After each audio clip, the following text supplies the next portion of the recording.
Good evening. My name is Ray Dwyer. I am your host to Dr. Joe Dispenza's meditation and book discussion group. Tonight, we're reading from Breaking the Habit of Being Yourself, Chapter 14, Demonstrating and Being Transparent, Living Your New Reality. That became real apparent tonight. Okay, so we've gone through a lot in this book. In the early part of the book, we talked about the energy centers. Then we moved into heart, that says knowing to doing to being. Then we talked about some of the things that resist the change, the gap between who we present ourselves to be and who we are in our heart. And then in the third part of the book, we start talking about the processes of meditation, induction, remembrance, admitting, surrendering, all those things. And we pretty well completed it, the format for meditation in chapter 13. This kind of sums it up, and this is the demonstrating living it. Do you know how to live this work? Do you know how to be this work? This isn't just about your inner self. This isn't just about healing. This is about how you live. I hope you get that. It's really cool when you do.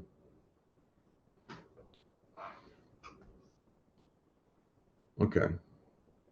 When you demonstrate, I'm going to be reading for a moment. When you demonstrate change, you've memorized an internal order that is greater than any environmental condition. It's keeping your energy up, staying conscious in the new reality, independent of your body, independent of the environment, and independent of time. How you are going to be when you walk into your life. Remind yourself with your family, at your job, with your children, at the lunch, can you maintain this modified state of being? Can you be real in your new change? When your behaviors match your intentions, when your actions are equal to your thoughts, when you're being someone else, then you are ahead of your time. When you get this in you and let it be totally you, it will change you. You see, Einstein said this 50 years ago. This isn't woo woo stuff. At this level, this is human, and it's been hidden from us for thousands of years. When you change your energy, you change your physical life, and your personal reality changes about you. It just does. So, you want to change your life? Change your personality, change your person energy, and everything around you changes. You are now a new being, and by memorizing that new state of being, a new personality, your world and your personal reality will begin to reflect your new internal changes. Isn't that something? People say, I want a new world. I don't just want, I want everything to change. Fine. Start with this. Start there, and it will work its way out. That's not woo woo, that's science. And it's been proven again and again. Remember that when you get up from your meditations, if you did it properly, you will advance from thinking to being. That's the goal. Chapter 6 of this book said it. You start from knowing, and that's what this book is all about, to empower you by knowing so that you can start practicing. That's doing. And after you practice the doing long enough, it will start being, and your life will just change. We use the word epigenetics a lot in the next book. Epigenetics means epi, above your genes. When your energy changes, you direct your genes to perform different chemicals and you physically change. The programs in you release different hormones and chemicals. It really does. And sometimes it's abruptly. Wow. Really can be. You go to any Dr. Joe conference and you'll see some of the wildest things you've ever seen in your life. It's almost scary. In order for a new experience in reality to happen to you, you have to, not maybe, not might, you have to match your behavior with your goals. Don't sit and wait for something to happen to you. Begin doing something. In the last few weeks, I've constantly referred to a GPS in your car. You punch in where you are, be honest. This is who I am now, Father. This is my mess. And that's where I want to go. And the GPS says, turn right here. If you just sit there, you'll never get to where your destination that you selected. It's your destination. But you still have to take action steps. Okay? Therefore, in order for you to see the signals unfolding in your life, you must live and be in the same energy that you created. Simply put, if you want the universe to begin to talk back to you in new and unusual ways, the energy and mind that you demonstrated in your life must be the same as the energy and mind that your meditation and your new ideal. You start putting it on and you start being that energy to the very best you can. Now, I'm a realist. I did not just wake up one day and get all this. I worked very hard with many hours of work and study and meditation to make these changes. Yes, there are some people, like people who are talented in music, just sit down and they seem to make music. That wasn't me. It really wasn't. Um, I had to work at it. And so maybe you do too, but you work at it. And Dr. Joe gave me an expression early in my time that says, you do the work, you get the promise. It's science. It's not woo-woo. You don't have to be some kind of magical worthiness. You know, if you're an evil sinner, that doesn't mean you don't get it. That just means you work harder. Not because you're a sinner, because sometimes pain takes time to let go. I was one of those. I had lots of pain to let go of, but I worked through it. I kept hold of the promise. You do the work, you get the promise. When both aspects of self are aligned, the you living in the now life is the same being you constructed during your meditation. And when the new life, when the new self that you created, your meditation is exactly the same electromagnetic signature as the future you that you are being in your life, you are united to that new destiny. When you are physically being with the future you in the now moment that you dreamed about, you will experience the bounty of a new reality. There will be a response from the greater order. You're talking to somebody that lived it. My goodness. I encourage you, if you decide to test this, don't test it to prove it wrong. You'll succeed, you know. But if you decide to test it to prove it right, I'll cheer for you. I'll root for you. I'll meditate with you. I'll cry with you. And you will find your way there. Some people can find it in weeks and months. Others takes years. But look about your life. Is a changed life worth the effort? It was for me.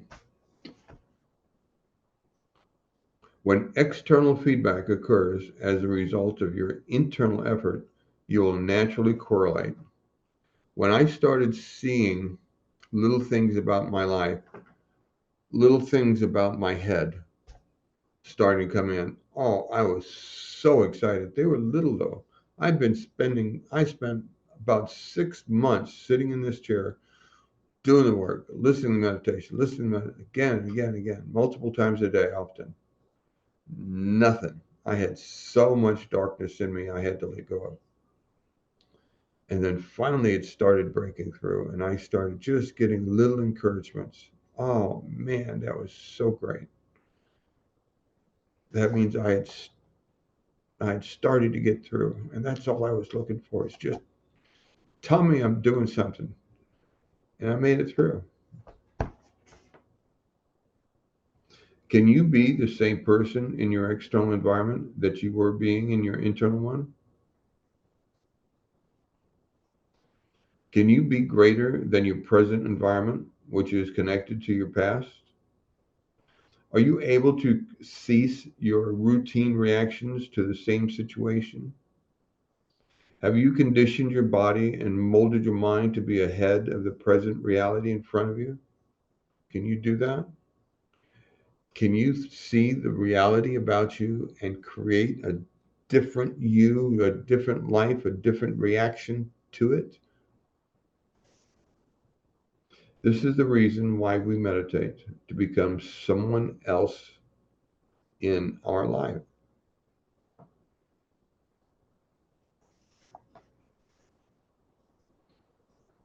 Does it work? Here's another one I don't know, I think I've mentioned. Uh, when I first was diagnosed with melanoma cancer, they sat me down, and within a week or two, they started referring me to a PTSD, military PTSD training school, and I got military certified, military, medically disabled PTSD. That's how whacked out I was. That's how dark I was. Does it work? I think I'm doing pretty good. Yeah, my mind is quiet. Absolutely amazing to me. I'm just the healing may have saved my life, but this work saved my mind. Before you go to bed, it might be a nice idea to contemplate where it was during your day that you lost your ideal. Okay, let's start talking about self-reflection. How did I do today? When did I fall from grace? Who was it I reacted to? When did I go unconscious? How can I do better? These are little things that you can contemplate at the end of the day. Once you come up with a solid answer and attend to it with a bit of thoughtfulness, you will be mentally rehearsing a new element that rounds out another part of you. Okay, so you let somebody pull your string today, and you go, oh man, I didn't know I was still sensitive to that. Evidently. And you go, okay, I'm going to rehearse this, and I'm going to make sure it doesn't happen again. You don't rehearse it by shoving it in a box. You rehearse it by letting it go, just the opposite. You're rehearsing it by, remember, this has nothing to do with the other person. This has to do with your heart reaction. Somebody got me that time. I let it go, and I think of my heart, and I just see my heart letting those bonds, that rope, that chain that tried to get on me, just taking it off and walking away. Fine. That was that day. I'm clean again. And now for me, when I get troubled at night, I just start doing a little bit of blessing of energy centers on my body. And I very seldom get very far in it because I just totally relax. I've done those blessings of the energy centers so many times. I just think of one, and I go to space, and I see the redness of that space, and I feel the life in me. And I breathe up, and I move into number 2. And I breathe up, and I just keep doing it. And it doesn't take very long for me to let go of the day and go to sleep.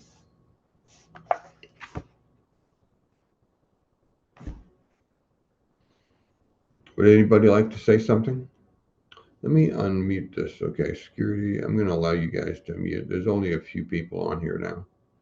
Anybody would like to say something? See if I can get the roll up. Okay. Anybody like to respond? No? I guess that kind of came out of nowhere, so you weren't ready for it. But I thought this might be a moment. Okay, I'll keep going. If you'd like to speak, please raise your hand and I'll see if I can catch it and let you in. Equally, as the invisible giver of life begins to move through you, you will feel more like yourself than you have in a long time. That's the interesting thing. I thought myself was an angry old man. No, he was an angry dog that took over me, my being. When you unmemorize those survival emotions that naturally lower the frequency of the mind and body, you are lifted to a higher electromagnetic expression, and a greater frequency is now turning you on.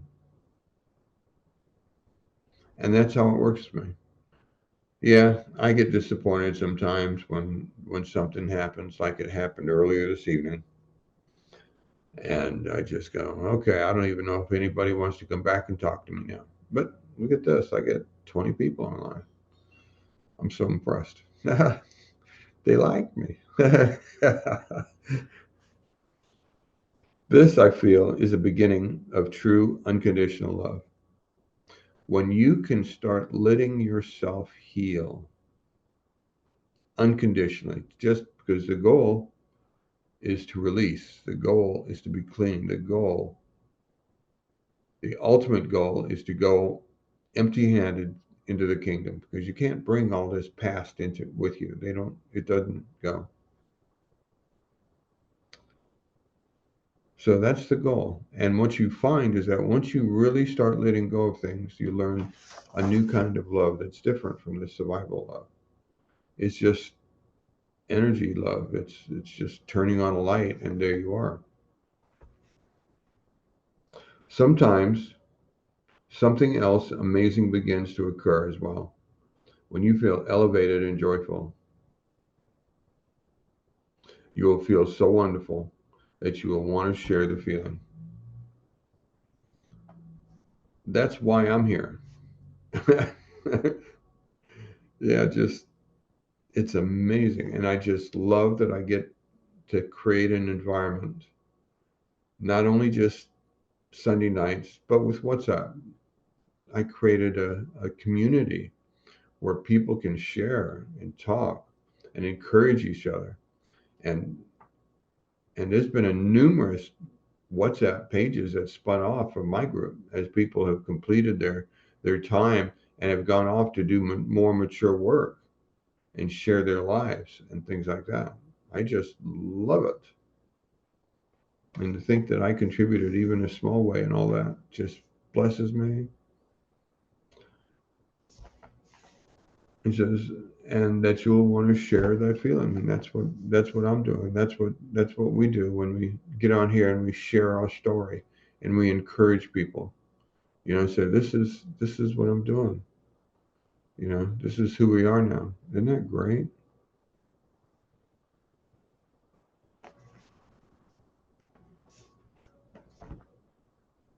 I'm on 296 now.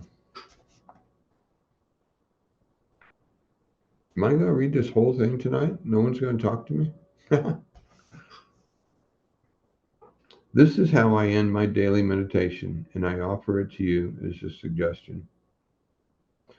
This note reminds me of, I'm on page 296. This note reminds me of the water rising meditation we did the last few weeks. Now close your eyes. Become aware that there is an intelligence that is within you and all around you. Remember that it is real. Contemplate that this consciousness is noticing you and is aware of your intentions. Recall that it is a creator that exists beyond space and time. I'm not going to read it all.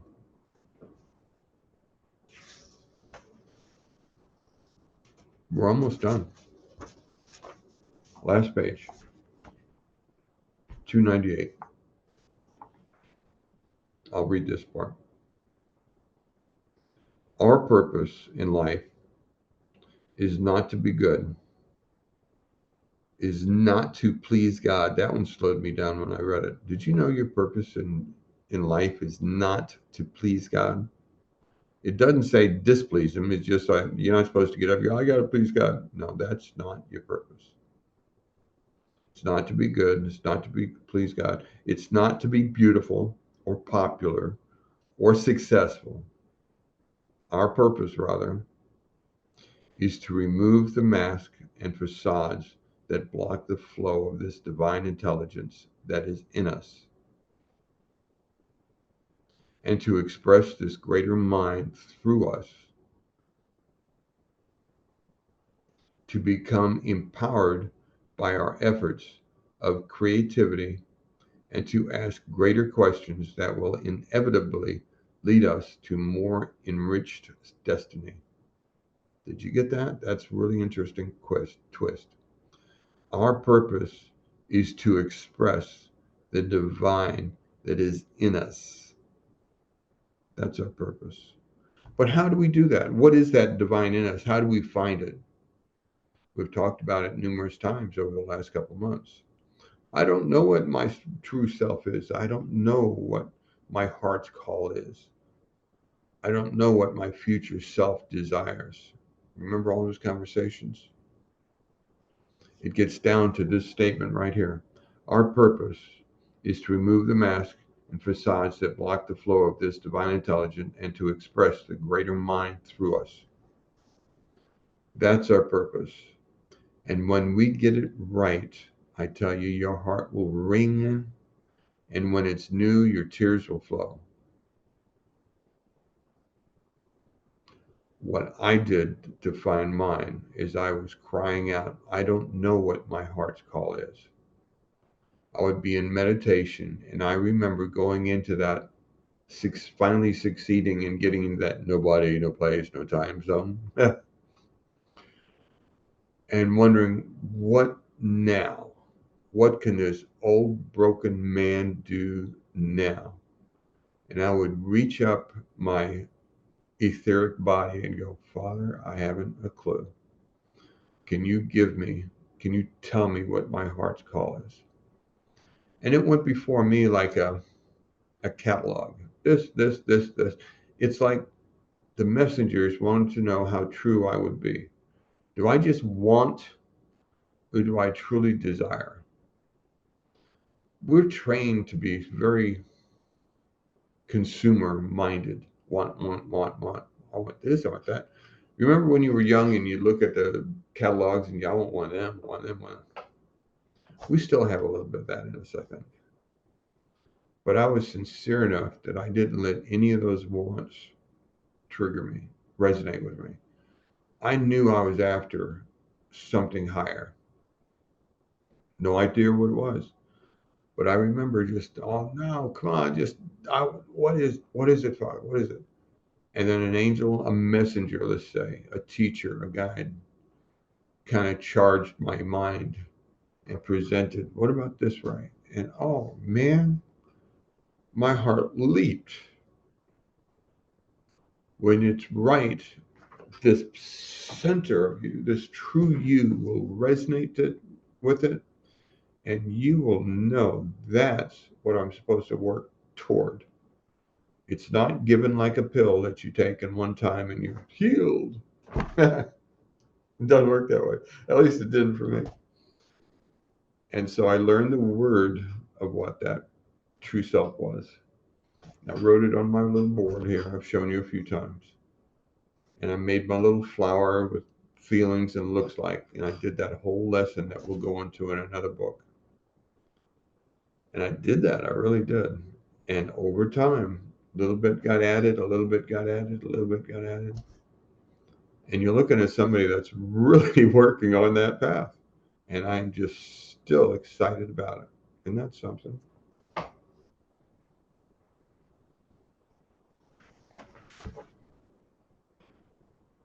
To become empowered by our efforts of creativity and to ask greater questions that will inevitably lead us to a more enriched destiny, to expect the miraculous instead of the worst case scenario, and to live as if power is in favor of us. I want to know, I want you to know that you're looking at somebody who lives that statement. It's goofy to me. I so expect odd, miraculous things around me. I just do. It's just, I get little things all the funny time. And I can mess up and then just have a miraculous waiting for me on the other side of the door. If you don't really jump in deep on this, you're missing out on some crazy living. How much further can we go? I'm still working on me. I've got, let's say, emotional baggages I'm still cleaning.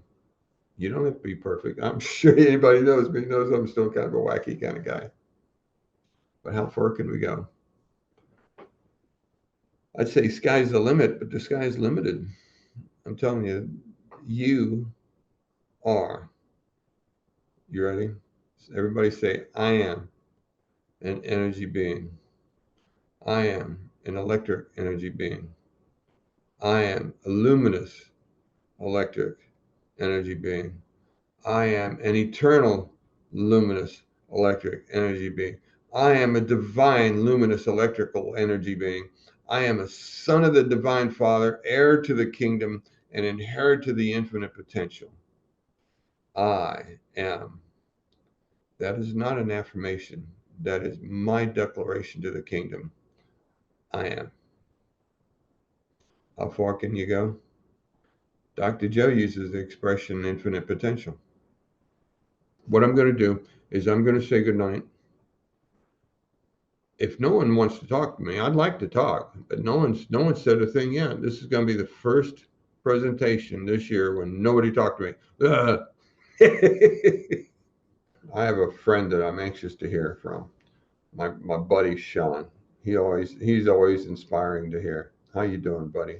Hello, hello. Good to see you, brother. Good to see everyone.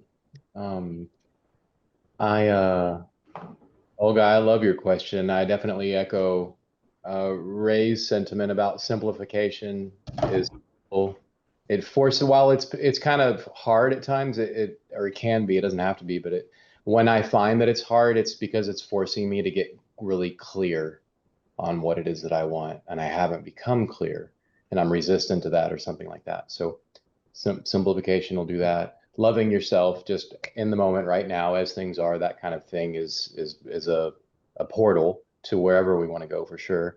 And then an idea to possibly help with kind of alchemizing, if it is a complex image or series of images and things that you have, maybe this would help. So like in movies, there's periods where there's some music and it's emotional, and we can, if we hear that music, we can recall a scene from the movie that used that music, like no problem, kind of a thing.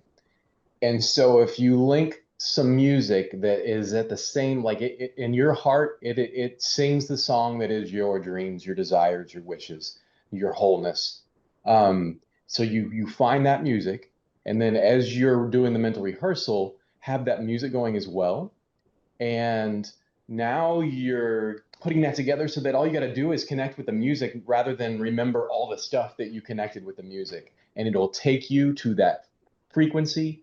And now you're vibing where you want to vibe. That's the point, is the feeling. That's the end that we're after, right? However we get there.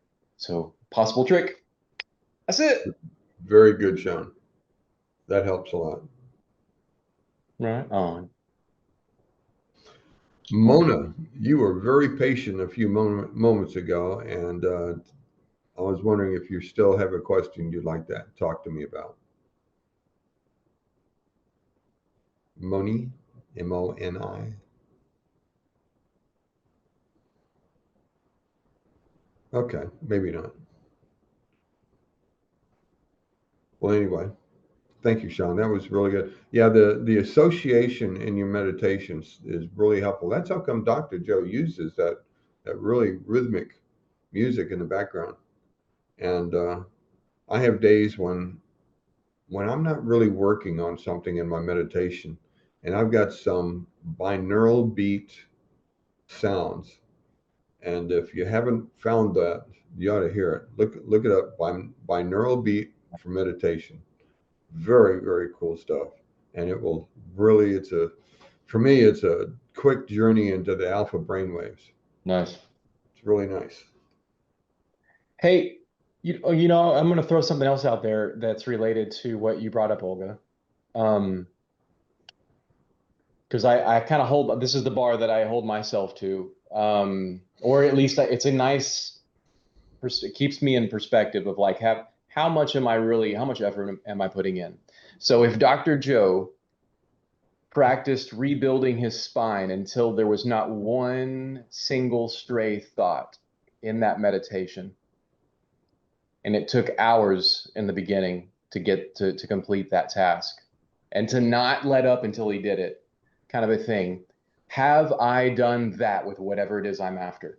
Do I have that kind of mental acuity, focus, control over the body and harmony with the mind and heart? Then can I hold that coherence for that amount of time? Have I gotten there? If I haven't, then I've got more that I could be giving. There's more that I could be doing. And so if I'm not there yet, cool, because there's something I can be doing. Like I've seen at least this example of this guy who he went to this end to change his reality.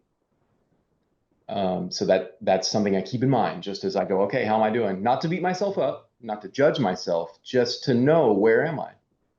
And yeah, we're going to measure.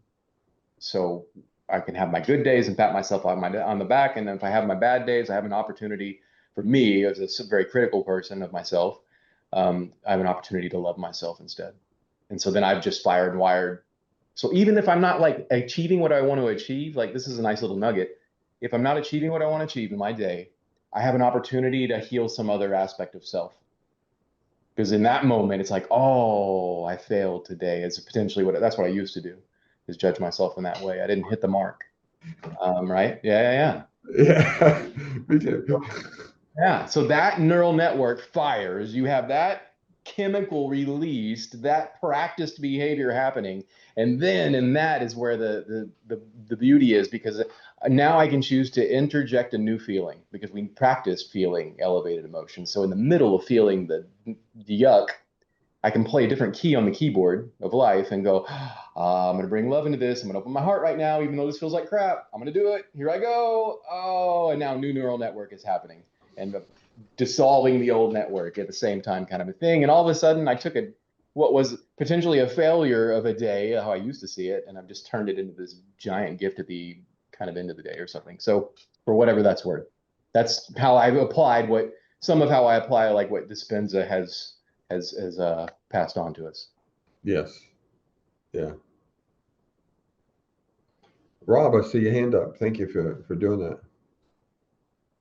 Thank you. Yeah, thank you so much. I'm at the Washington course, and I thought of you today because really, he had a new meditation that rang with a lot of what you said at the beginning.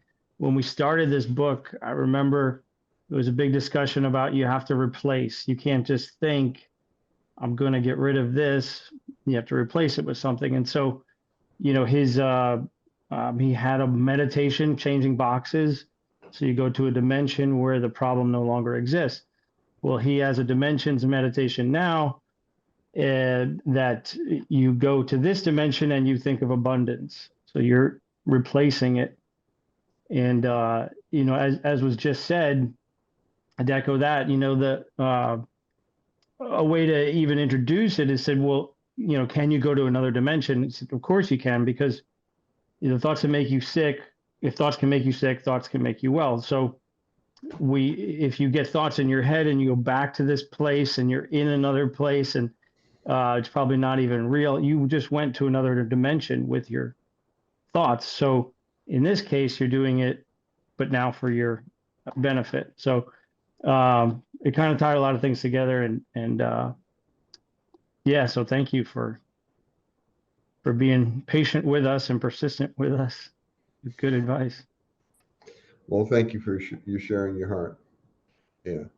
The intensity of the condition in those meetings, it makes it so easy to learn. The first element in the placebo that we'll talk about for a couple months next month is called the condition. That's the environment, not out here, it's the environment in here. And when you set the condition to receive and to project and to tune in, everything else follows. That's what this book gives you, breaking the habit of being this external stress person to being the internal condition to receive and tune in. And this is the foundation for everything in the rest of Dr. Joe's work, is being able to know, do, and be, that beingness of releasing your heart and setting your heart free and doing all those heart things that I've talked about. This declaration of I am sets a condition in you to do what he just said, so that you can change and call in your heart's desire. Just you'll will really make a big deal about that in the next book with you, placebo. The first element is condition.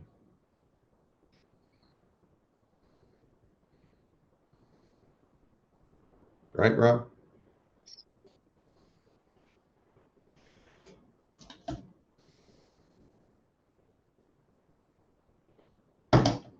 All right.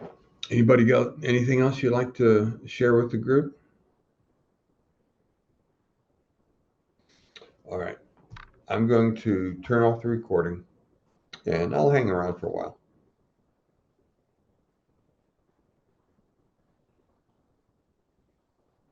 Cancel recording.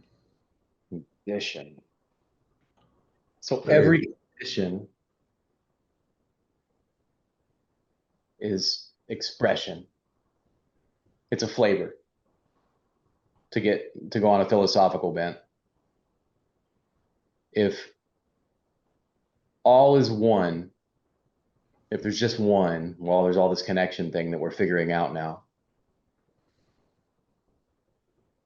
Then if you're everything, you can't be something, because when you're something, that's at the exclusion of everything else. From a tree, I'm not a cat. I'm not Ray. I'm not me. So I am a limitation of the all. You are a limitation of the all. A condition of the all is another way to say it. Limitation not in a negative sense, not as lesser, not as weak, just as something, a sliver of the pie instead of the whole pie. And I say all of that in case it might help as you're reflecting on wherever you are and wherever you want to go and wherever you've been. Relating with your circumstance in a way where it's like, okay, life is this is the flavor of life right now. This is an expression of my condition. And when I change my state of being, I step into new dimension. That's what you just said, Rob. You were just passing that on. As we change our state of being, as we change the way we think and feel, we basically are dimensionally shifting. We're shifting our perspective, we're seeing in new ways, and that's a whole new reality. And then we're a new transceiver putting out that new single, and the world reflects back, magnetizes everything comes to us.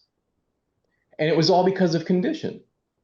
And the condition that I used to wish for, I am now. And the condition that I am now, I kind of take for granted unless I don't, because I want something else now, because this has become comfortable. And now I've decided, oh, there's more and I want it.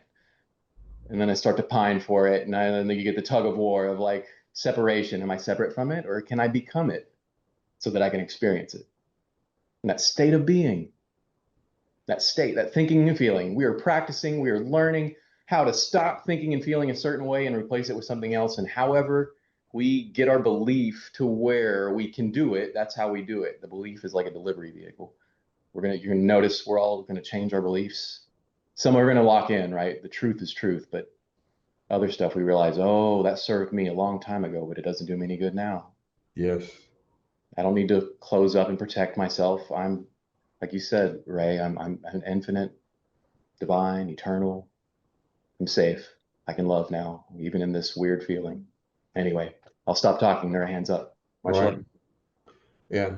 When I say I am, I don't say I am this or I am that. I declare I am to the kingdom. Yeah. Yeah. Thank you, Sean. You're always good. Thanks, brother. B-Tan, thank you for raising your hand. Oh, hi. I'm just wanting to get some wisdom from you guys. I'm at a crossroad in my life, and I know that I can create whatever I want. Suddenly I felt like I'm overwhelmed with thousands of possibilities that I can create. It's like, how do you hone into where, how can I find where I'm supposed to be heading? Good question. That's what I was referring to earlier when I was first doing Dr. Joe's work, and I was just starting to feel my body get stronger after the years of the punishment that cancer gave me. And he kept saying, tune into your future self. And I go, I had no idea. My future self was paying next month's bills. I mean, it was like, that was a project to me to manage the few funds I had coming in to do that. And yet but I just knew that for me to climb out of the darkness, I had to have a goal, just like in GPS. You have to set a destination or you'll just wander.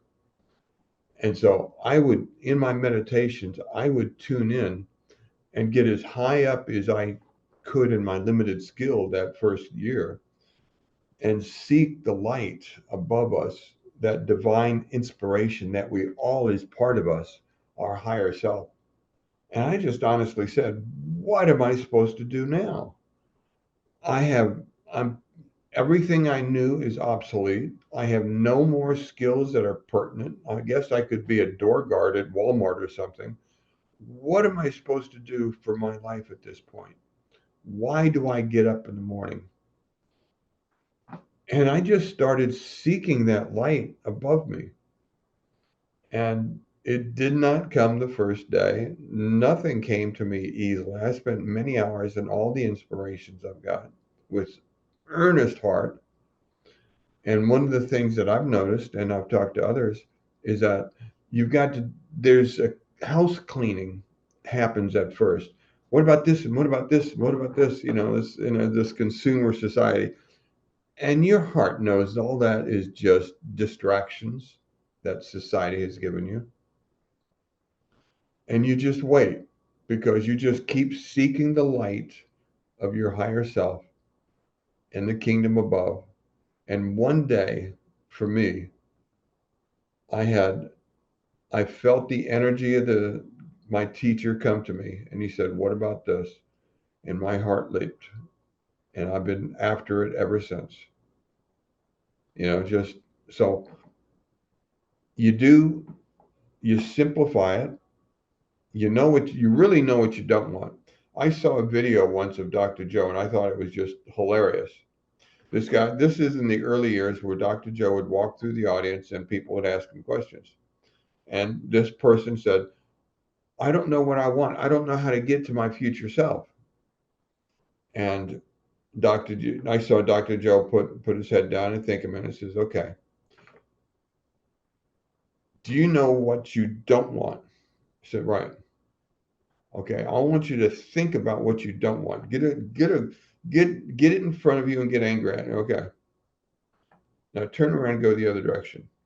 Because anything else besides that gets you closer to what you do want.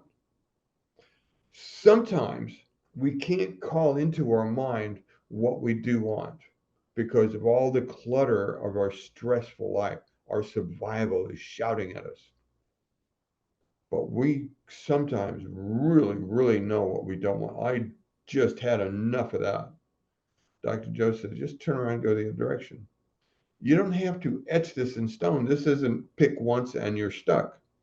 This is starting a journey because you got to clean yourself of the distractions of your life. So you know what you don't want? Good. You're halfway to finding what you do want. Go do what the opposite and start as you work in that direction. Keep seeking it. Don't just say, okay, that's it. Keep seeking it. Seek clarification. Seek inspiration. Always seek to free your hands of the pain of your survival and seek to learn to love yourself in the process. It's a two-part process. If you leave your hands empty, your mind will go, nothing, okay, and you'll go back to what's familiar. So as you release the old, fill it with the new, and that new is a new love for yourself. And I didn't love myself. I didn't even like myself. I was a dark, sad man. And I say that because I just want you to know that I know some people have really hard lives. I know it. And you can still do this. It's not about your outward life. It's about what you do in your heart. Can you let go of it? When you get up from this chair and go out in the world, I recognize you still have to work in a survival mind. I know that. This is a hard life out there for a lot of people. But when you come here and sit down, can you let go of it? Can you have a little bit of time where you say, okay, this hour is for me to learn to love me and to let go and to let the divine in? 1 hour, and then go back to survival. If in that hour a day, you'll start learning what you do want, what you truly are. What was that sentence we heard? To remove the mask and to flow in this divine intelligence. It's there. We all have it. Is it easy? It wasn't easy for me. It took me months of deliberate seeking for me to find that spot. I tell you, I hadn't turned away since I found it. I mean, just like it's like a light in my head. Come on, Ray, you can get there. You can get there. Like Sean said, you wake up one morning and goes, oh, I made a mess of it. So what? Okay, let's go again. It's like your GPS and your map. Now turn left, turn left. No, okay, go down, turn around, make a U-turn, come back and start over again. You know, just I love the GPS story because it's true. Okay, so you took a wrong turn. Make a U-turn, come back and start over again. The game isn't over. This is life. And the goal is to learn to love yourself. First, foremost, abundantly. Someday you're going to wake up and go, oh, I just love me. I know my life has been rough, ugly even at times. But this thing in me, this thing that I am, is lovable and is so worthy. I got going there, be trained. Did that help at all? Yeah. Yes, it helps a lot. So by doing the meditations, I guess I'm bringing in my expectation that it would help me find my passion and my purpose. Is that not good to have? Because sometimes I know I should come in without any expectations when I do the meditation. Listen, I got a little idea. When you were a young lady and you fell in love that first time, you know, that young man would come in and you would just kind of get pitter patter. You had no expectation. You just wanted that love in your life, right? It's a little bit like that. You know, if as an adult, we have survival rules and we got society rules. We got all these expectations. We got to fit our life in these boxes. But this is more like that young romance where you just go and you just, I wonder what's going to happen tonight. I wonder what inspiration we have. Now, I know there's meditations where you go in with an intent and you work and you build your energy to charge that intent. This is something besides that. This is something where you're just trying to discover your love in you. Your question was, what is my heart's call? That is not an intention. That's more of an inspiration where you call it up from the inside. That is where you go into the Father and you go, and you are inspired by the love that comes to you. So work at more of an inspiration than developing an intention. Once you have the intention, you'll have projects to work on to help you get there. Certain skills to develop and things like that. As your GPS says, okay, turn here, and you go, for me to take that path, I need to learn how to do this. And he says, well, go learn how to do that. You wanted this, it's set before you. If you can achieve these markers, you can have that. But at first, you're looking for that heart's call. I mean, look at what I'm doing. I had no clue how to do any of this stuff, and I'm still not very good at it, I guess. When this full started, I was a very reclusive person. You'd never know it now. Now I can't shut up half the time because I was so pained, so shut down to talk to people about my heart. It didn't happen. I'm telling you. I had to learn not only to love myself, but I had to learn to allow myself to love people. Just, okay, you're in my circle of love. I love you too. Are you kidding me? This guy? Wow. These are all skills that I learned along the way because I have this thing in my head that I want to go to, that I'm growing into. It's something like that. Treat it like that early date romance when you don't know what the night's going to be like, but you're just so excited. You know it's going to be good. Why? Because your heart is calling out. Okay, thank you. That helps a lot. I hope so. Thank you. Mm-hmm. Thank you, Bijan. I remember someone saying, I made the effort the experience. As I was sorting through all of this, like just never meditating before kind of a thing, and judging myself as not able to because all I did was watch my thoughts go nuts. And realizing, like you said, it's all about the effort. Like, never mind. Yes, I have a goal. Yes, I have a desire. But early on, it was all about the effort. And then as the noise begins to settle after just, hey, you show up enough times, even if we don't consider ourselves doing something right, meditating, if we're like, well, I'm not doing this right, if we're still judging ourselves in that way, the fact that we're doing that instead of whatever else it is we used to do in that part of the day is new and different. So you've changed. It's like you can't help but receive some benefit from effing up meditation. It's awesome. It's better than whatever. The worst that will happen is that you relax a little bit, and that's healing. Yes. Yeah. And B, like I had that like, oh, there's so many things I want kind of a thing that pop up early on, and how I got comfortable with that. Some of that is, again, it comes back to Ray and simplification and clarity. And then some of it was like, okay, you know what? I'm starting from where I'm starting. There's a lot of stuff I'd like to be different in my life. So fine, here I am. And I took it as, okay, so I'm playing with I'm tuning into a frequency where all of that exists.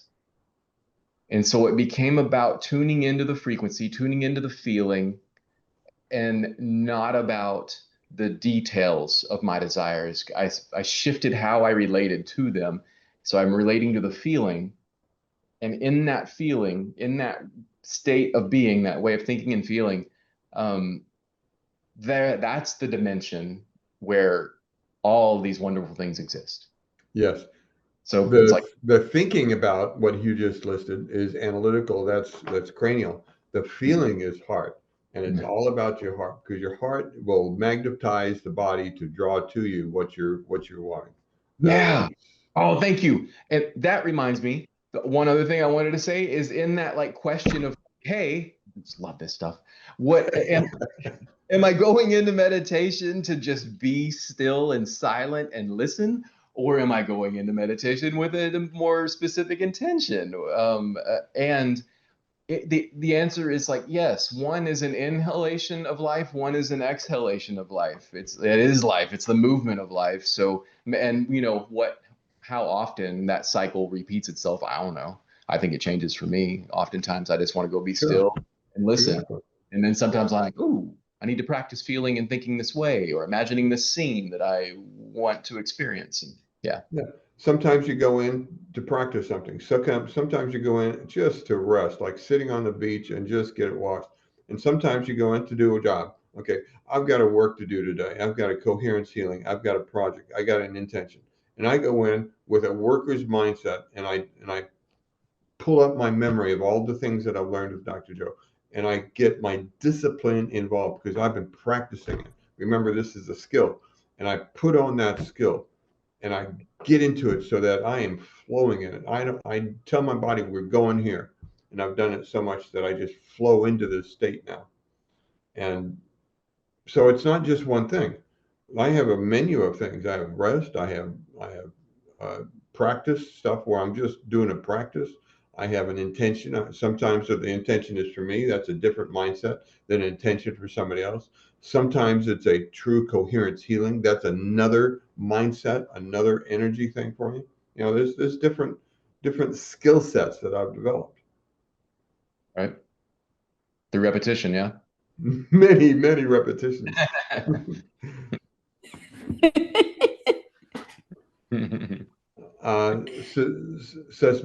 Sasmita. There she is. Thank you for being Hi. patient. I'm sorry if I didn't quite get your name right. How do you pronounce your name?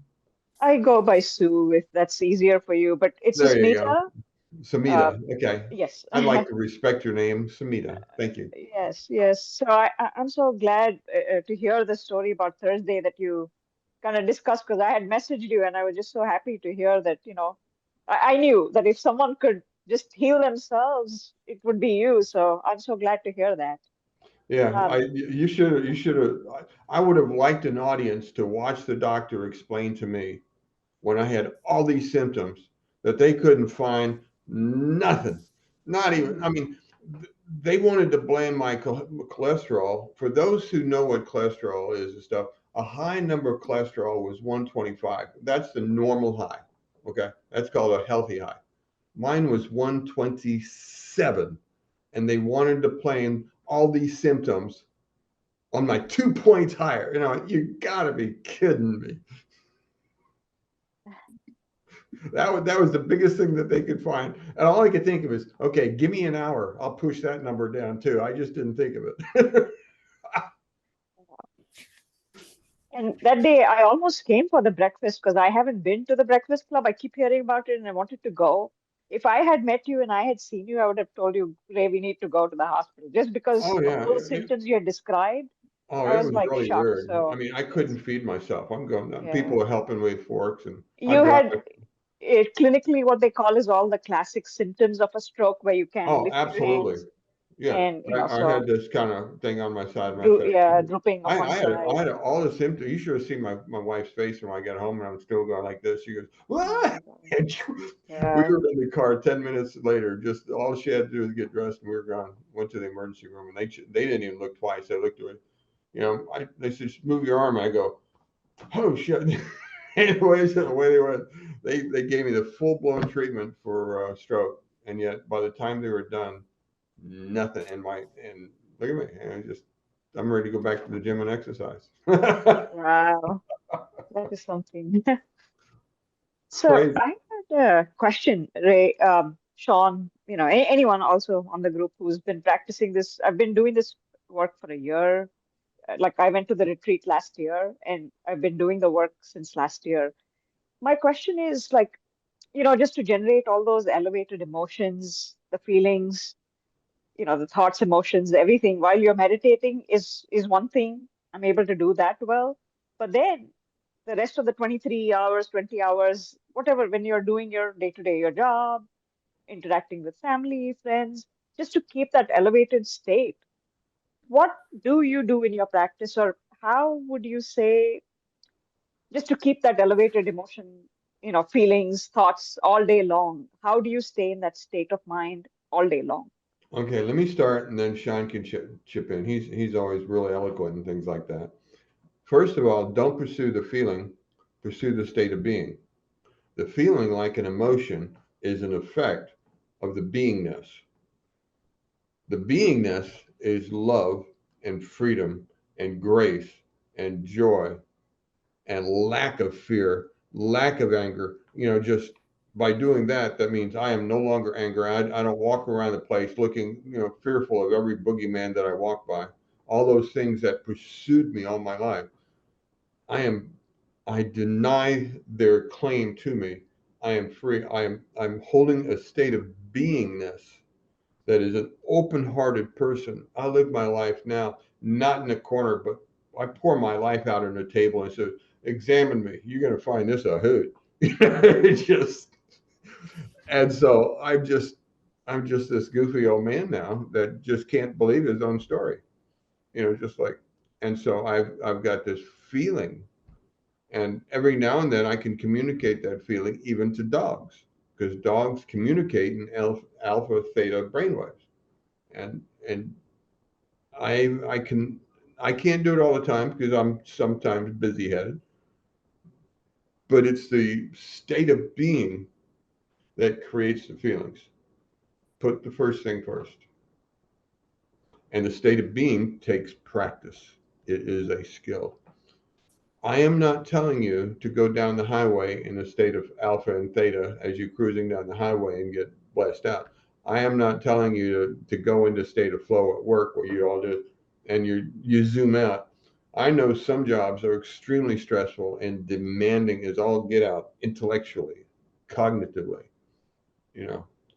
So, but when you've got a few minutes, as you get this skill developed as a program in you, you can go away for a 15-minute break and really zoom in, target your heart, and just love yourself.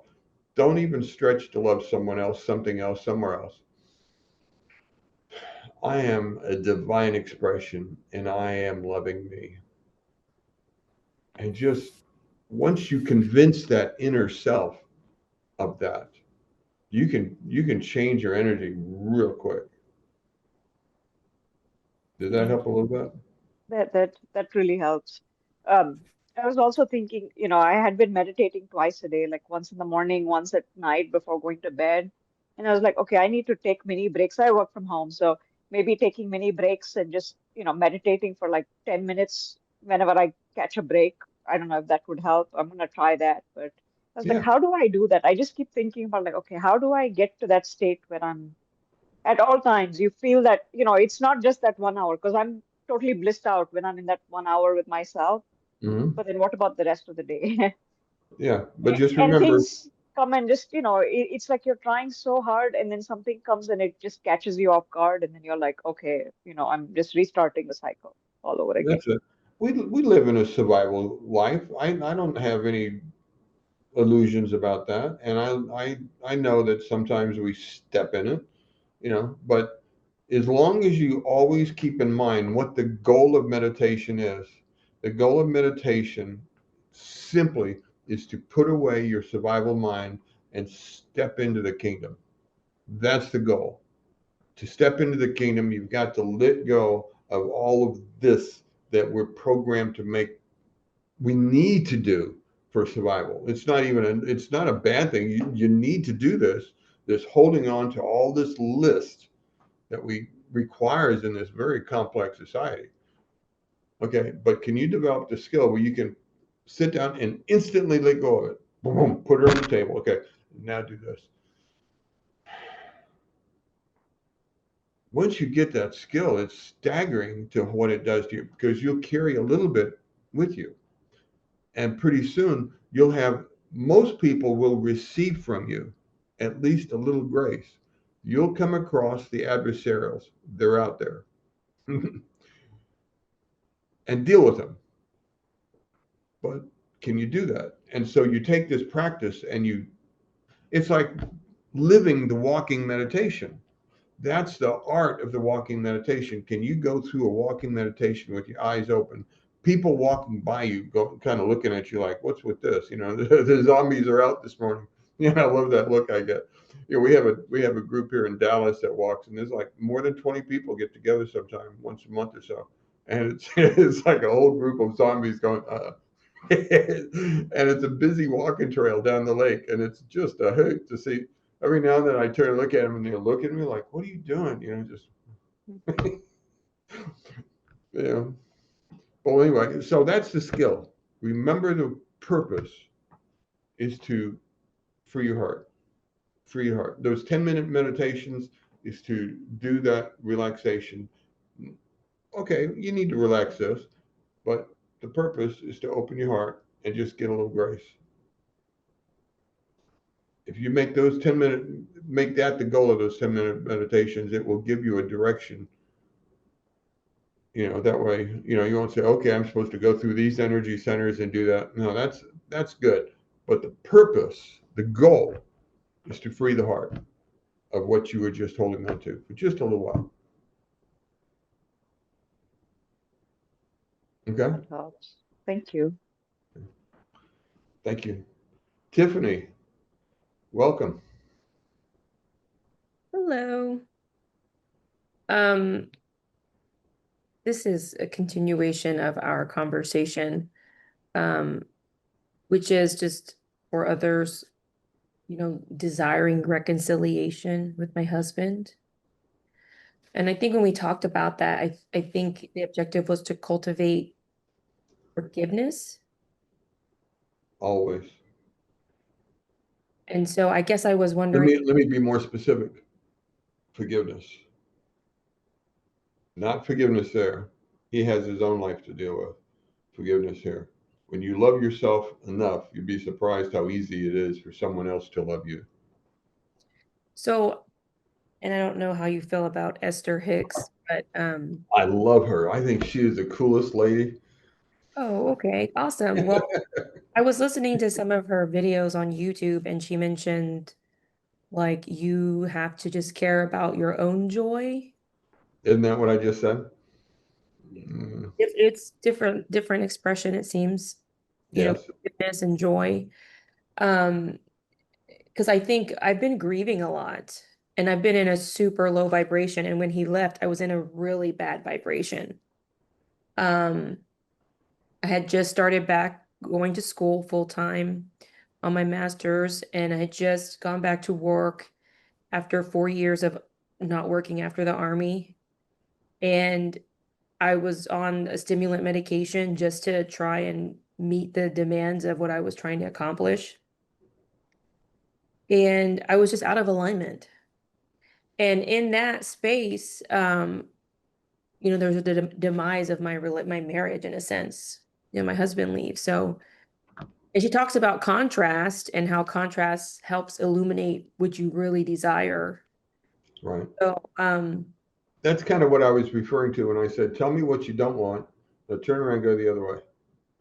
You don't know what you want, but you know what you don't want. And just start working on that contrast.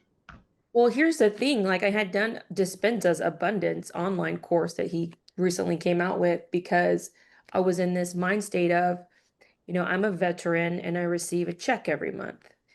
And I didn't feel comfortable with that. I wanted to be able to make my own money. And so I did his course, and I have been focusing on like literally making money so that I wasn't dependent. And I was just so curious about me working on that abundance and then like losing my marriage, like where my focus was and, what occurred in my life. It's just what I really came to realize was like, damn, I already had abundance in a way. I was actually already abundant. But I just didn't want to be dependent, you know, on my check, right? I wanted to make my own money because it made me feel safe, because otherwise I'm just depending on the government or my husband. And then at the same time, I'm like, well, he's gone. So at least I can take care of myself in a sense. And I'm very thankful for that. I'm rambling here. Well, This is, yeah. I can really relate to what you're saying. I mean, you're talking to a guy that walked those same thoughts. Because of my age, I just resolved to say thank you. I signed a contract when I went in the Army, and the government is fulfilling their contract, giving me my check. So I earned this, and but I processed what you're saying, and I've crossed that bridge. And let me see if I can take your same thoughts and adjust it just a little bit. Instead of saying, I want to earn some money and want to be dependent, let me ask you a question. How would you like to serve? When you serve, now forget about the money part. When you serve good enough, when you serve multiple enough, when you touch people hearts enough, the money will happen. So I ask you, how would you like to serve? Well, I kind of do a little bit of what we do here, but I mix it with nutrition as a dietitian. It's not There you go. necessarily what my patients expect, but it's what they get and it's what they need. Okay, so to get more money, you just need to touch more people. So that's the skill that you develop. You have the intellect and the knowledge for your basic service. Now your skill of communication and touching lives is what you develop. Well, the thing is, though, right? I lost my marriage. So I was like, this is bullshit. I don't even care about this making it being independent anymore. Um, the marriage was more important to me. Absolutely, always, every day, always. Yeah, so I guess I messed up. I wasn't, I took it for granted, I guess. So so am I just supposed to, but I was also really dependent in that, like, I wasn't able to go to the grocery store. Like, as he's left, I've had to go to the grocery store. I work from home. And I've had to go to the grocery store eventually. And, one of my social worker friends said, just order groceries. I was like, no, this is something I have to overcome. Yes. And, it's like the first day I went, had a panic attack when I came home. Second day I went, almost cried in the line. Third day, I just kind of went in and out, it was a little, and it doesn't make sense at all. Really, nothing bad ever happens, but I just get real keyed up, I guess, from the stimulation. But, you start having negative thoughts like, this is why my husband left me, because I wasn't able to contribute. I wasn't able to relieve a burden on him by going to the grocery store. I'm not, just all these negative thoughts. And I guess that's where changing boxes come in, where I start to, like, maybe take the timeline where I am, like, feeling secure, and I go to the grocery store and it's no big deal and I can execute on my mission, even though it's the basic mission of getting groceries. So Could I jump in? Go ahead, Sean. Noticings. So I only know what we've shared today, just to preface. Like, I don't know the backstory, but I'll say this: this is what I potentially noticed. You were after abundance and independence. You got clarity on abundance, on what that truly is, and it's not necessarily money. And you were becoming independent. So it's kind of like that Dr. Joe shared that story of one of his buddies who's like leads a university, and he goes to one of Dispenza's events, and he's has his heart set on more and on finding love, and the next thing you know, he's losing his job at the university, and he goes back to Joe and he's like, "What the hell, man?" And Joe says, "Keep going, just keep going." And so then he finds a new job and he meets the love of his life. And then the old university wants him back. And he's like, "Oh my gosh, no way, whatever, go back there. I have my life here now." So that kind of a thing. And it seems to be possibly mirroring that kind of an unfoldment for you. If that understanding helps, then great, because I think it'll help you embrace the rest of the process and then just choosing what the meditation is. I think you're spot on with just reconditioning. Like, you have a great example of like just coming and going from the grocery store and knowing how are you responding, and knowing like I could respond in a new way. And I never mind why and how. I would say that if you can do that, if you can let go of the story, that was something that was super helpful for me. Letting go of any stories associated with the feelings that I was feeling as those programs fired up, right? I kind of equate it to, I stepped on a landmine and it just went off out of nowhere, and it's my old program running. I'm like, oh my gosh, that does not serve me anymore. But I got to become aware. Once you become aware, then it's like, okay, not the story, just what am I going to do with it? And in this moment, to cross over, Samhita, like I would use, as soon as I become aware, I would use like the breath to interrupt the shallow breaths of survival mode.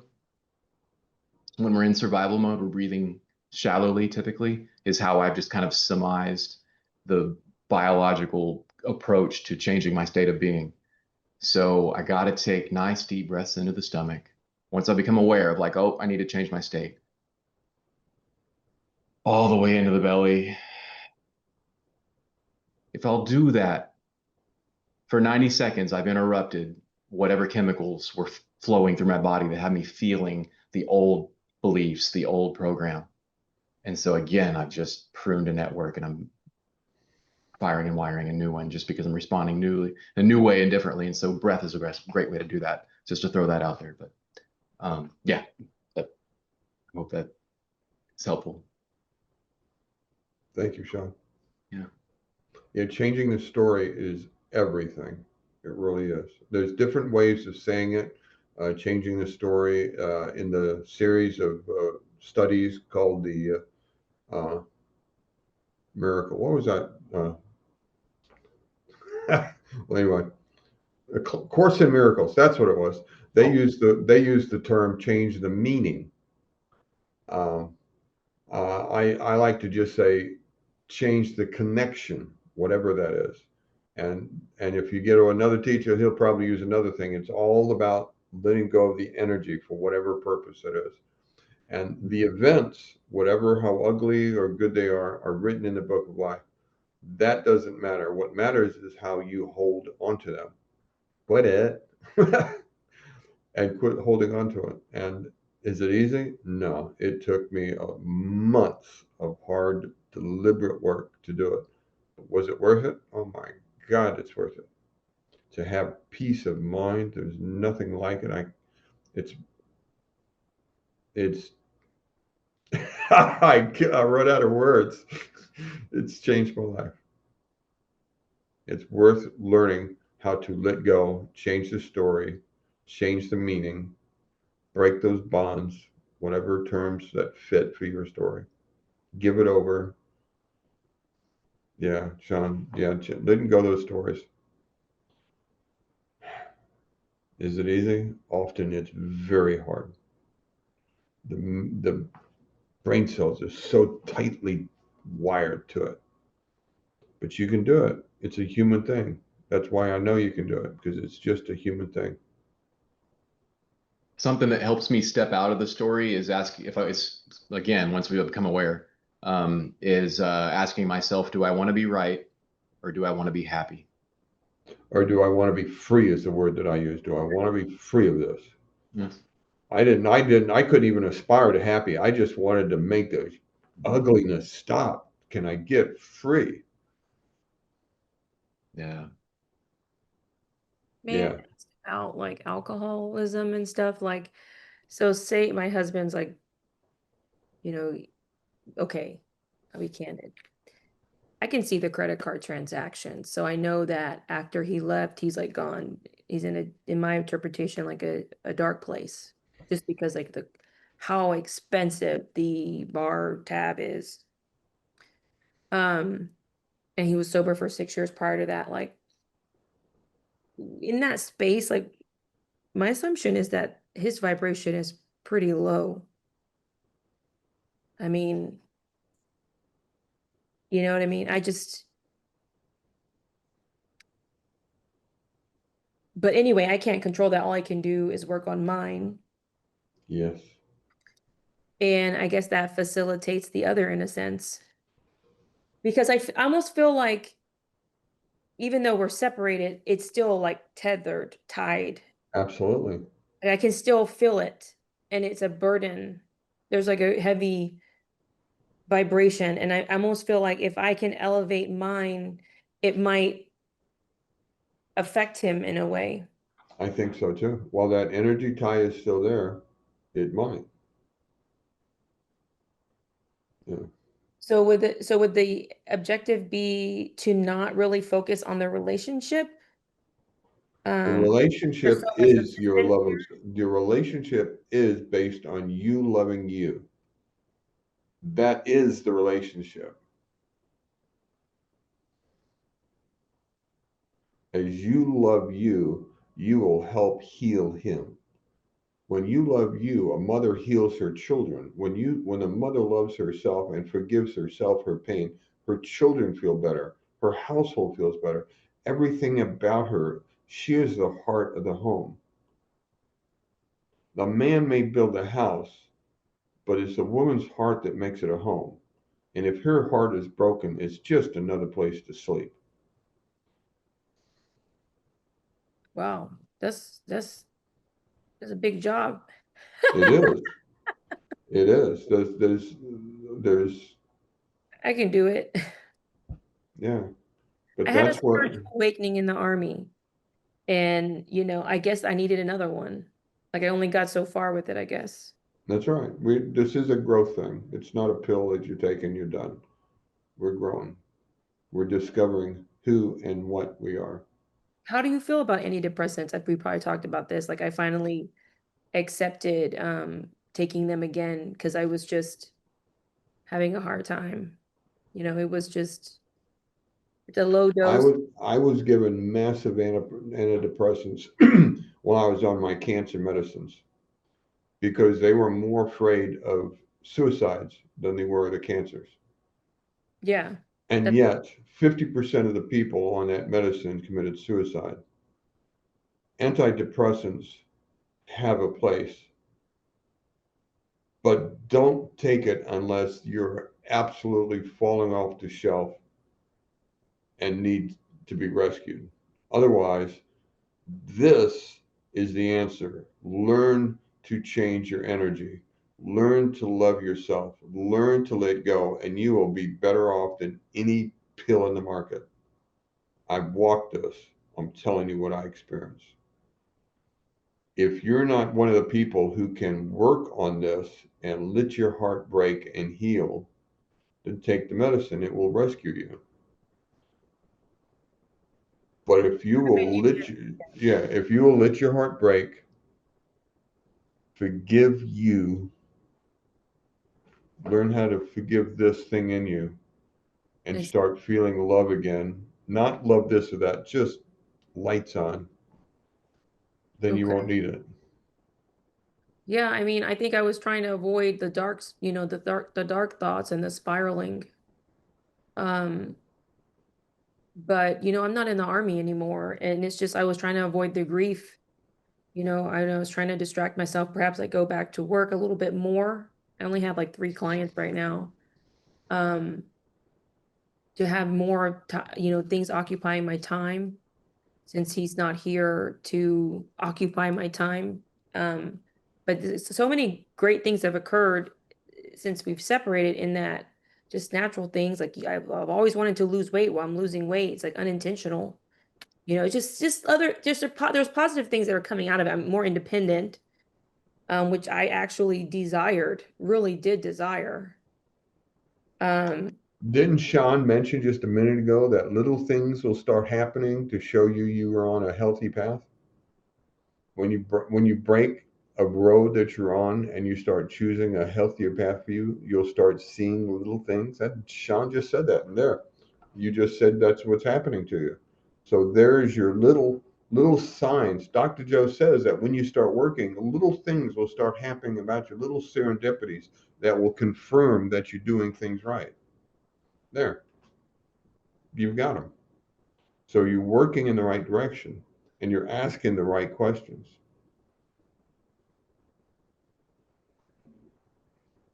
It's not easy to heal your heart. It's quite tearful many times. Yeah, because it's easy to blame the army. So easy. I could just be like, it's the army that, jacked up my nervous system. Now I lost my marriage because I become a liability more than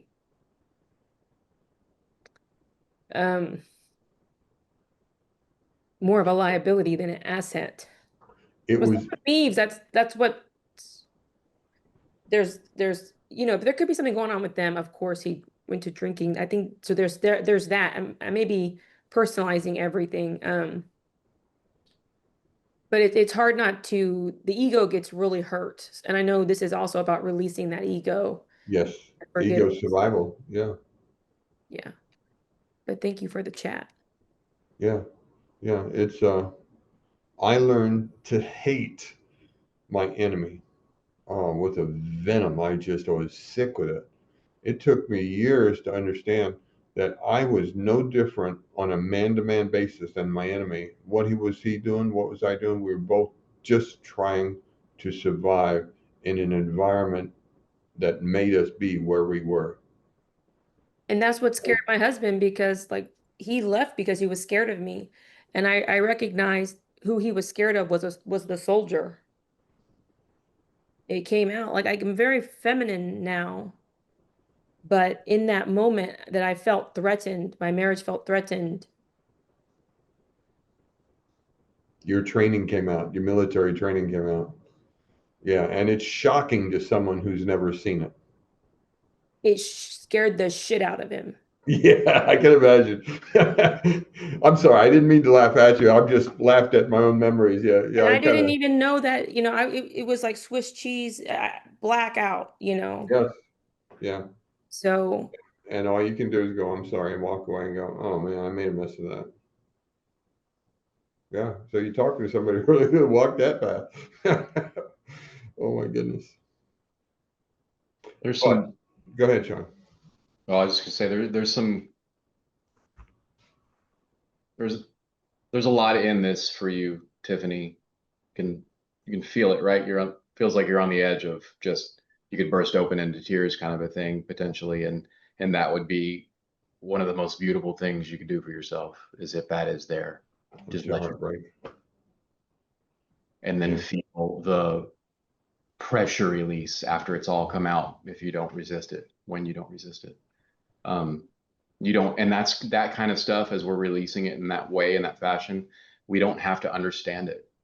All the healing is happening, and this is all intelligent, right? The intelligence takes over because we've let go, because we've surrendered. We just said, all right, this is coming out. I'm going to feel this way. I normally control myself. I normally keep it together. I'm normally so on and so forth, whatever the self-talk is. But yeah. You got something good right there at the surface. That's good. It's not something to push away or whatever, in my opinion, my experience. It's a beautiful thing. Yeah, Tiffany, I can't count how many times I sat in this chair and shed tears.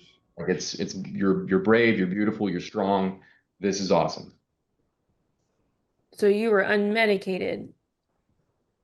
Mm-hmm. Oh, yeah. Yeah, and I think I just medicated because I was trying to appease others so they could report back to my logical atheist husband that I've, done some intervention to improve. And there you go. It's like, then I'm still not really honoring myself in that sense, because it's not really what I wanted to do. But I was struggling with the thoughts, but maybe I didn't give myself enough time with the behaviors, because I was focusing on my husband too much instead of focusing on me. Focus on you first. That sounds selfish, but it's really the most generous thing you can do, is to, that's why you go to education. You focus on your education. Why? So you'll have something to give. Focus on your heart, heal it, and the change in you will be profound. The healing, the the contrast between your military mind and this funny guy I am now is just beyond words. I lose words when I try to even describe it, except my mind is quiet. I don't know how big a word I could use besides that dark mind is quiet now. That's potential for you. That's worth healing your heart. Well, I've been doing those meditations and I do them before bed. They really help me fall asleep. Sometimes I do Mhm. it in the morning, so thank you. Very, very good. Very, very good. You have a heart to serve. You just got to get it healed, to let go of the stuff, your survival of your past, and become that new you. Dr. Joe uses a word that I just really surrender the old ego. And this, that was a hard word for me, I'm telling you. Dina, you've been so patient. Would you like to add to this conversation? Oh, I just enjoy. I can lower my hand. I just enjoy it. Okay. So for me, I just speaking about from my experience. It's when I understand this work through the scientific perspective, it really helped me to understand what happened inside of my body. So I think we don't have, first of all, we are so programmed. We're just so programmed. We are kind of robots, computer programs. And this tool like meditation helps us first, to regulate our autonomic nervous system first, so we kind of soften our initial response and learn to be less impulsive. And so another thing, gaining this tool and able to go to subconsciousness, actually, you meditate more, you calm down your responses, and you understand why you react and why you are this way, especially why you react this way. And it's so helpful because it's that this is a point of changing. So another thing that I wanted to mention, so to keep the better state through the day, again, we don't have time between the electrical trigger of thought and our chemical response. So our neurotransmitters, so just starting to react the same time. So then it's very difficult to keep the your calm state of being. This means, so when you understand that, and you just start to become the observer of what happens to you, so you can observe your emotional reaction and physical response of the body. You at the moment you can change. So you slowly give yourself time and create a space. It could be any strategies. I was laughing at myself, saying, "Oh, you continue to cook your chemical soup," and I was laughing, and it's actually helped me to kind of take the step away from the response, right? And it's a lot of strategies. So I found that Eckhart Tolle is my favorite one. He advises, just if you have a really difficult reaction, just breathe, give it go through, don't avoid. It's a chemical in your bodies, right? If you give yourself moment to go through this reaction, just feel the pain, just breathe, it will go away. Then you can come back to the better state. And Tiffany, you're doing so well. I mean, just continue to meditate. And Continue to meditate. And another thing, listen to the stories of transformation. You can learn so much from people who just continue to do this work and went through so, through so many things, actually, to see the light and become, the truly self. I don't know, it's so helpful. It just, oh my goodness, just such a treasure. We have it on Dispenza sites or on YouTube. Thank you, Dina. We got time for one more comment, then I think we'll go. Olga, I see your hand up.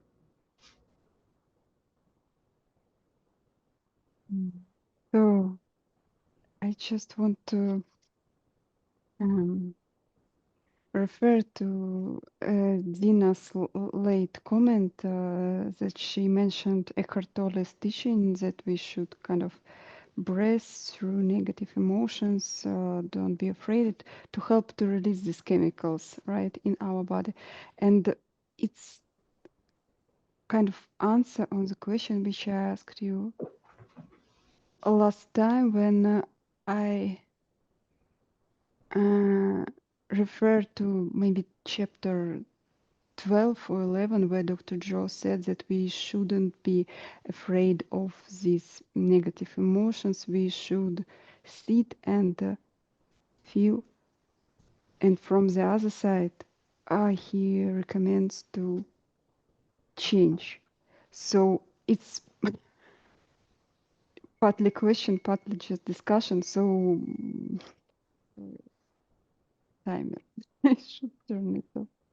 So do you understand what I was trying to say? That it's related to, sorry. It's related to this live through emotions instead of changing them. At first, how it should be. At first, we live through with breathing, for example, and then change. Maybe. Could they jump? I think I understand you. Yes, it's, look, there are many different ways how to deal with your negative emotions. I mean, not just Joe Dispenza and meditation, we're just focusing on Joe Dispenza. So yes, in difficult situation, because we react the same time, the soul, the signal, and you have this chemical, storm in your body. What you can do, but you can learn to observe yourself and understand what happens with you, or you can just say, okay, I need to vent it out. When you observe, it's a point that you can change it. And this is a long way. I found for me, when I feel this, storm, I just, okay, I know I'm not going to, scream, change, doesn't work for me. I just breathe and I give it go. I just, it's so painful, but I just try to take it through the body and calm down. And it's a skills as well, because it's the observation skill, right? You can choose any way. You can go, we just after the breaking the habit, and this amazing, you can make this meditation 1 year, 2 years for the result, because for some people it's quick. For me, I'm 5th year with the work, and they work out. I'm on my journey, and that's okay. It's completely okay. So you're great. You're doing so well because you understand what happens to your body. Oh my goodness, it's such enormous step. And what you just need to start to the work. Observe you and believe that you can change it. Any strategies? Okay. Just do some pause maybe between observation and living through this and changing. Like step by step, we told today about Esther Hicks, right? And they have, I read this, they have this kind of step by step changing She, beliefs. absolutely. She has a book, written a book, right? And she has Mhm. amazing strategies how you step by step by step can change your emotion, your state of being, or release your emotional response. Absolutely. It's very aligned with Dr. Joe. So for some people, Esther maybe works better. What I is the don't know name to of say. this book? Sorry.